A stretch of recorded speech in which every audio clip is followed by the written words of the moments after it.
Doctor John fryer हा इंग्रज अधिकारी प्रवासानिमित्त जेव्हा कल्याणला पोहोचला तेव्हा तेथील अधिकाऱ्याने हवालदाराकरवी त्याच्या मुक्कामासाठी एक मोठी मशीद नेमून दिली. 24 एप्रिल 1675 साली तिथल्या प्रसंगावरणात फ्रायर लिहितो की कल्याणमध्ये पुष्कळ मशिदी आहेत. तिथल्या मुलांना पूर्वी लठ्ठ वेतन मिळत असे.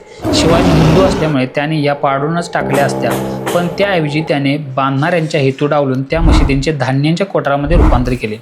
अफजलखानाच्या स्वारीचे सन 1659 सालचे वर्णन असेल किंवा फ्रायरने सन 1675 सालचे प्रवास वर्णन असेल, यातून शिवछत्रपतींनी तेथील मशिदी पाडल्याचे, त्यासोबतच तेथील मशिदींचे धान्यांच्या कोठारात रूपांतर केल्याचे वर्णन आढळते.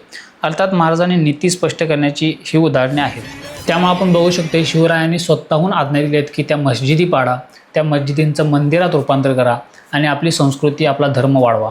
किंवा ह्या सगळ्या घटना अशा पद्धतीनं आपल्याला दिसतात की छत्रपती शिवाजी महाराजांनी मुस्लिम राज्यकर्त्यांच्या नाकावरती टिच्चून त्यांनी उद्ध्वस्त केलेली मंदिरे, मशिदी बांधल्या होत्या, त्या मशिदी पाडून पुन्हा आपली मंदिरे स्थापन केली, शिवाची प्रतिष्ठापना केली, तिथं महोत्सव साजरे केले, तिथे इनाम दिले. आणि या सगळ्या गोष्टी आपल्याला हेच दर्शवतात की छत्रपती शिवाजी महाराज हे हिंदूपद पातशाह कशा पद्धतीचे होते आणि हिंदूपद पातशाह का होते.